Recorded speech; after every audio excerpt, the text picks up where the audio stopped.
Ce podcast vous est offert par BMW. Découvrez le futur de la conduite avec la nouvelle BMW iX3. Vous écoutez le Trends des marchés, le podcast de Trends Tendance. Je m'appelle Loïc Streuss et avec l'analyste Jérôme Van der Bruggen, nous évoquons la situation du marché immobilier aux États-Unis.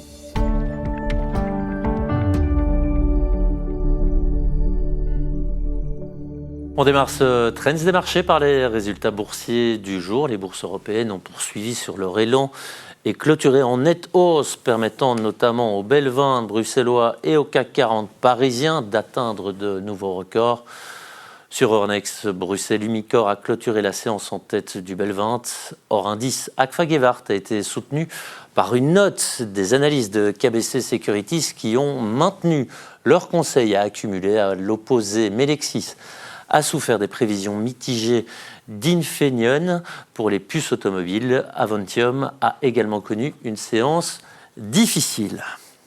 Et Jérôme Van der Bruggen m'a rejoint en plateau. Bienvenue Jérôme. Bonsoir. On va revenir sur les États-Unis et ce cas particulier. Alors les bourses américaines, elles établissent des records, elles sont en tout cas en bonne santé, mais certains disent que c'est l'arbre qui cache la forêt et que l'économie réelle américaine, elle, est un peu dans le dur. L'immobilier est souvent cité en exemple ou en contre-exemple. Alors une question ce soir, Jérôme, et c'est vous qui allez trancher, est-ce que l'immobilier aux États-Unis est en crise ?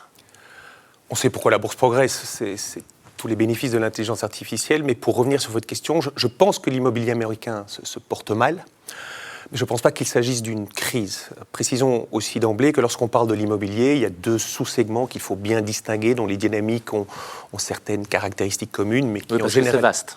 C'est vaste et il s'agit de différencier de temps en temps. Donc, il y a bien l'immobilier commercial, qui sont les bureaux, les hôtels, les centres commerciaux, à la limite les centres de logistique, qui est une grosse partie. Et puis, il y a l'immobilier résidentiel, donc les prêts qui sont octroyés aux personnes qui achètent des maisons avec des emprunts hypothécaires. Et ça, c'est là qu'est le gros du marché. Lorsqu'on regarde les encours de crédits octroyés à ces deux segments, les emprunts hypothécaires sont à peu près 2 ou 3 fois la taille des emprunts qui ont été contractés pour l'achat de bureaux et de magasins. Oui, et le prix des maisons, par exemple, et là on parle du résidentiel, il stagne un peu. Le prix du résidentiel stagne, et c'est une première, en fait, depuis 2008. Les prix des maisons avaient progressé après la grande crise financière, alors qu'ils ne baissent pas non plus. J'exclus même pas qu'on pourrait arriver à une légère baisse de ces prix de l'immobilier, mais ça montre bien que dans l'immobilier, les choses ne sont pas tout à fait roses. On va y revenir plus en détail, mais le décor, il est planté. Vous l'avez dit, la situation, elle ne semble pas brillante. Comment en sommes-nous arrivés là ?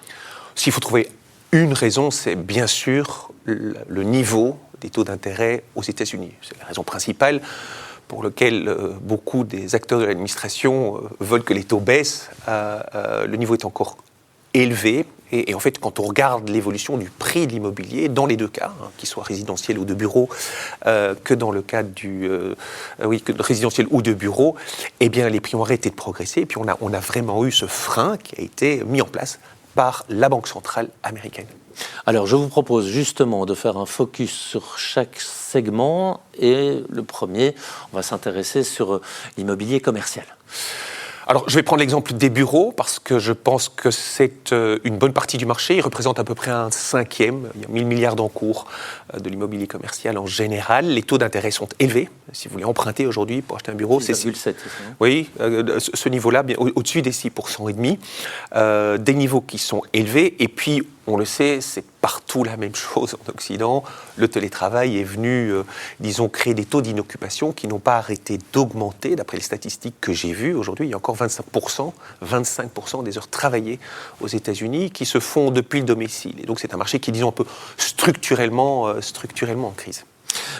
On passe du commercial au résidentiel, et là aussi, il y a quelques commentaires à faire. Les taux d'intérêt sont élevés, donc un emprunt hypothécaire à 30 ans est à peu près au même niveau que celui qu'on a cité, c'est 6,5%. Mais il y a d'autres facteurs aussi structurels, le ralentissement de la démographie. quand même, ça a un impact. Les incertitudes avec le shutdown qui pèse sur le consommateur américain.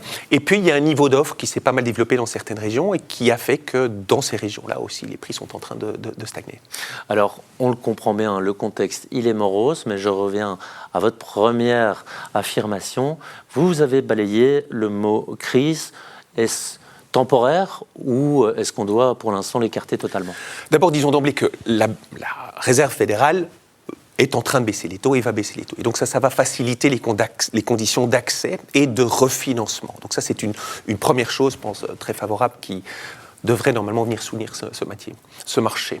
Deuxième chose, pour les bureaux, qui est un sous-marché du commercial, certes, les taux de défaut augmentent et sont à des niveaux élevés, mais lorsqu'on regarde, disons, les encours que les banques détiennent et qui pourraient constituer éventuellement un risque systémique, d'abord, c'est une petite partie, pas une toute petite, mais une petite partie du bilan des banques, autour des 10-15%.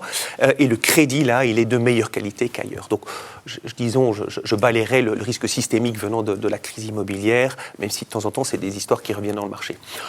Pour l'immobilier résidentiel, là, les choses sont tout à fait différentes. Donc d'abord, on va aussi avoir cette baisse des taux d'intérêt qui va venir probablement aider le marché à se refinancer. Et puis, il faut regarder une chose, c'est que les ménages sont beaucoup moins endettés qu'ils ne l'étaient au moment de la grande crise financière, au moment où l'immobilier vraiment frappait les esprits comme étant l'origine de la crise. Aujourd'hui, lorsqu'on regarde la dette des ménages et qu'on la rapporte au produit intérieur brut, on est à 40 ou 50% moins fort que ce qu'on ne l'était pendant la grande crise financière, comme on le voit sur le graphique qui apparaît à votre écran. Eh bien, merci pour ce tour d'horizon sur le marché immobilier américain. Merci Jérôme pour votre analyse et bonne soirée.